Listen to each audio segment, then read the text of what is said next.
ایک معاملے میں کلکتہ ہائی کورٹ نے ایک فیصلہ دے دیا تھا، شاہ بانو کیس آپ کو یاد ہوگا، اس پر پورے ہندوستان میں طوفان اٹھا ہے، مسلمان جمع ہو گئے، مسلم فیملی لا اس کے لیے جب ایک پلیٹ فارم بنایا گیا، اور اس کے صدر تھے مولانا علی میاں رحمۃ اللہ علیہ۔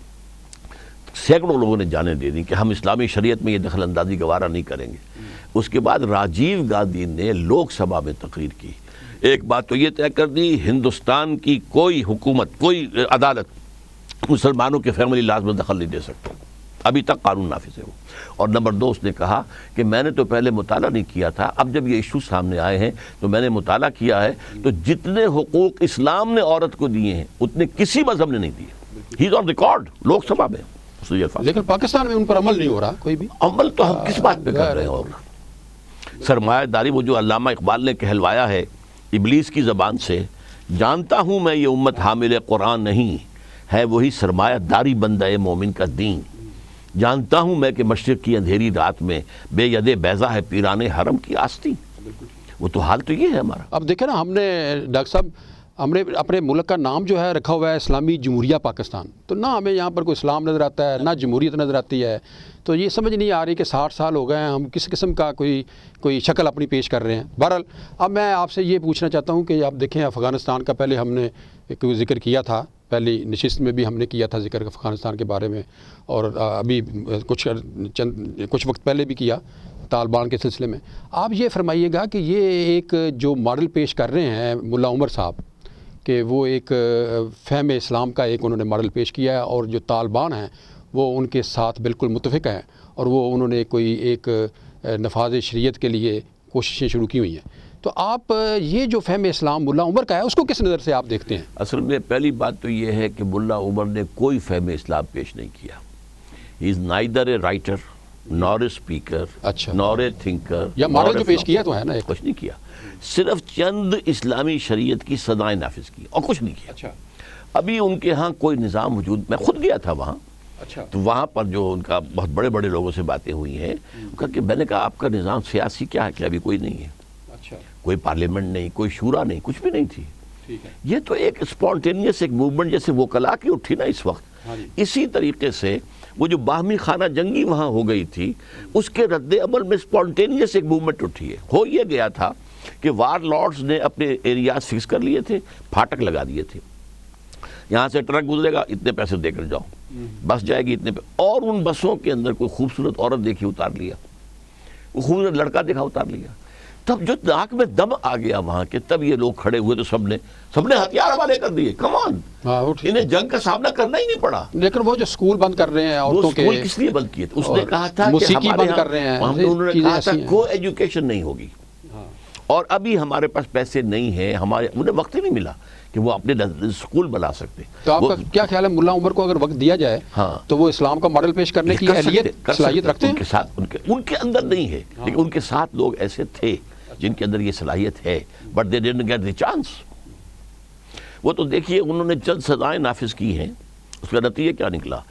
پورے افغانستان میں 85% ایریا میں امن ہو گیا، کرائم فری، اور ایک آرڈر آیا امیر المومنین کا، اور پاپی کی کاشت زیرو ہو گئی، اور اب جو ہے بلینز آف ڈالرز امریکہ خرچ کر رہا ہے خدا کے لیے اس کو بند کر دو، ہم سے یہ لے لو، سبسڈی لے لو، لیکن پاپی چل رہی ہے، اوپر سے اوپر جا رہی ہے۔ وہی وار لارڈز ہیں بیٹھے ہوئے، کوئی مرکزی حکومت تو وہاں ہی نہیں۔ یہ ہمارے جاوید اقبال صاحب وہاں گئے تھے، جی اب ظاہر آپ کو معلوم ہے سیکولر ٹائپ ذہن ان کا ہے، وہ کوئی مذہبی آدمی تو ہے نہیں۔ انہوں نے آ کر پھر جو حالات وہاں دیکھے تھے، تو اکوڑا خٹک میں جو مدرسہ ہے حقانیہ، اس میں تقریر کی تھی کہ میں جو حالات افغانستان میں دیکھ کر آیا ہوں، اگر چند اور مسلمان ملکوں میں وہ حالات ہو جائیں تو پوری دنیا اسلام لے آئے گی۔ He is on record, you can ask him. اچھا ڈاکٹر صاحب، اب یہاں پر ایک ہمیں وقفہ لینا ہے، تو ناظرین یہاں پر لیتے ہیں ایک وقفہ، وقفے کے بعد دوبارہ حاضر ہوتے ہیں، ہمارے ساتھ رہیے گا۔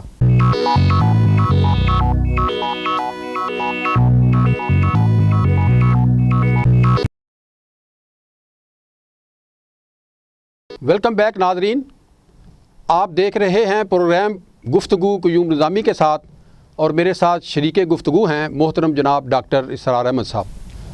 تو یہ تو تنقید برائے تنقید والی بات ہوگی میرا خیال ہے۔ ہاں اچھا ڈاکٹر صاحب، آپ نے کسی جگہ میں نے پڑھا ہے، آپ نے کسی کتاب میں بھی لکھا ہے کہ مولانا مودودی صاحب جو ہیں ان کو 1970 کے انتخابات کے بعد یہ احساس ہو گیا تھا کہ جو انہوں نے اپنی بنیادی پالیسی میں تبدیلی کی تھی جی، اور انہوں نے یہ سوچا تھا کہ بھائی انتخابی سیاست سے ہم اس ملک کے اندر اسلامی نظام لا سکتے ہیں، اس کو انہوں نے ریویو کر لیا اور انہوں نے یہ کہہ دیا تھا کہ بھائی میں یہ سمجھتا ہوں کہ انتخابی سیاست سے یہاں پر اسلامی نظام نافذ نہیں ہو سکتا۔ تو لیکن آپ پھر کیا سمجھتے ہیں کہ اس کے آپ کے پاس کیا کوئی شہادت ہے؟ ایک بات، اور دوسرا یہ ہے کہ کیا آپ سمجھتے ہیں کہ جو موجودہ جماعت اسلامی ہے وہ پھر مولانا مودودی صاحب جو اس جماعت کے بانی ہیں ان کی جو تعلیم ہے اس سے انحراف کر رہی ہے؟ جی دیکھیے، اس میں اول تو میں آپ کو بتا دوں کہ یہ واقعہ جو ہے یہ مجھے بتایا، یہ میں روایت پوری بتا دوں، سید وسیم اظہر ندوی ہوتے تھے جو بہت عرصے تک جو ہے سندھ میں جماعت اسلامی کے بہت اہم آدمی رہے، امیر بھی رہے، وہ شورا کے رکن تھے، انہوں نے مجھے بتایا۔ اچھا، یعنی کوئی لمبی چین نہیں ہے کہ فلاں سے میں اور جماعت اسلامی کی شورا اور درمیان میں اس کا رکن سید وسیم اظہر ندوی مرحوم، مودودی صاحب کے بیٹے نے بھی کچھ آپ سے یہ بات کی بات ہے۔ پہلے یہ بات جو ہے میں نے جو انہوں نے بتائی وہ یہ تھی کہ مولانا آئے شورا میں، مولانا نے کہا کہ میں اب اس نتیجے پر پہنچ گیا ہوں کہ انتخابات کے ذریعے یہاں اسلامی نظام نہیں لایا جا سکتا، ہمیں کوئی آلٹرنیٹ چیز سوچنی چاہیے۔ اس پر شورا میں بہت سے لوگوں نے جمپ کیا کہ نہیں یہ تو طریقہ اس لیے تو انتخابات ہی کا ہے، فلاں ہے، یہ ہے۔ ان میں خاص طور پر مجھے بتایا گیا کہ جو اس وقت منور حسن صاحب ہیں انہوں نے بہت گستاخانہ انداز اختیار کیا اور کہا کہ اصل میں تو ہمیں جو الیکشن میں شکست ہوئی ہے آپ کی وجہ سے ہوئی ہے۔ اچھا، یہ یہاں تک کہہ دیا، اس لیے کہ آپ تو نکلے ہی نہیں گھر سے۔ اچھا، بھٹو کو دیکھیے، اس نے 6 جلسے کیے ایک دن میں، اور آپ اچھلے سے نکلے ہی نہیں۔ اس پوری مہم میں 1970 کی مہم جو تھی الیکشن کی، مولانا صرف گجرانوالے ایک دفعہ گئے تھے، باقی کہیں نہیں۔ تو اصل میں تو جو تھا یہ پلٹن میدان ڈھاکہ میں جو حادثہ ان کے ساتھ ہو گیا تھا، جہاں سے جان بچا کر نکلنا مشکل ہو گیا تھا، اس کے بعد سے ان کی کمر ٹوٹ گئی تھی۔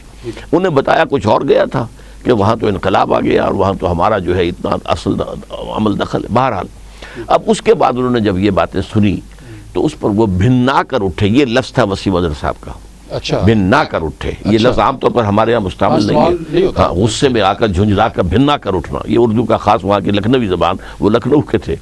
تو اٹھے، انہوں نے کہا دیکھو جو تم دلیلیں مجھے آج دے رہے ہو یہ سب میں نے تمہیں پڑھائی تھی، لیکن اب میں اس نتیجے پر پہنچ چکا ہوں، میں نے آپ سے بات کہہ دی ہے، اب تم جانو اور تمہارا کام، میں جا رہا ہوں۔ اس کا جب میں نے ذکر کیا تو جماعت کے لوگوں نے مذاق کے انداز میں کہا نہیں بالکل غلط بات ہے، کوئی ایسا واقعہ ہوا ہی نہیں۔ اس کے بعد واقعہ وہ ہو گیا کہ 1979 میں 79 میں پہلی مرتبہ امریکہ جا رہا تھا۔ اچھا، اور مجھے معلوم ہوا کہ وہاں مولانا بھی مقیم ہے بفلو میں اپنے بیٹے کے پاس، احمد فاروق کے پاس۔ تو میری دل میں خواہش تھی کہ میں ان سے ملوں گا۔ اچھا، وہاں جب میں پہنچا تو معلوم ہوا کہ میرا پروگرام ٹورنٹو میں تھا اور وہاں سے کچھ 100 میل کے قریب ہے بفلو، بس یہ نیاگرا فال درمیان میں آتی ہے اور بفلو ہے۔ تو میں نے معلوم کرانا چاہا تو معلوم ہوا مولانا سخت بیمار ہیں، ہسپتال میں داخل ہیں، ملاقاتوں پر پابندی ہے۔ میں پوچھتا رہا، معلوم ہوا نہیں، اجازت نہیں۔ پھر ایک دن آیا کہ اب بہتر ہے حالت، کوئی 4 دن کے بعد ملاقات ہو سکتی ہے۔ میرا ٹائم ختم ہو چکا تھا، میں نے اپنی بکنگ جو ہے آگے ایکسٹینڈ کرائی اور پھر میں انتظار رہا۔ اس کے بعد اطلاع آ گئی کہ انتقال ہو گئی۔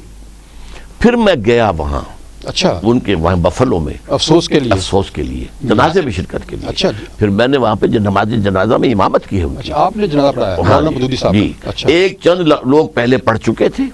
اصل میں وہ تو وہاں تو ہوتا ہے نا، آپ کو معلوم ہے کہ وہ جو ڈیڈ ہوم ہوتا ہے، فیونرل ہوم، ان کا کنٹرول ہوتا ہے، گھر میں تو ڈیڈ باڈی آنے نہیں دیتے۔ یہ تو چونکہ ڈاکٹر تھا، ڈاکٹر احمد فاروق ان کا بیٹا، تو وہ لے آیا تھا، تو تھوڑی دیر کے لیے آئے تھے۔ تو کچھ لوگوں نے نماز پڑھ لی تھی، جب ہم پہنچے تو 10-15 آدمی اور آ گئے تھے، تو پھر ہم نے نماز پڑھی تو میری امامت تھی۔ تو اس نے مجھ سے یہ کہا کہ ابا جان بھی آپ سے ملنے کے شدید خواہش مند تھے، لیکن ڈاکٹروں نے سخت پابندی لگا دی تھی کہ سوائے قریبی رشتہ داروں کے کوئی نہ ملے۔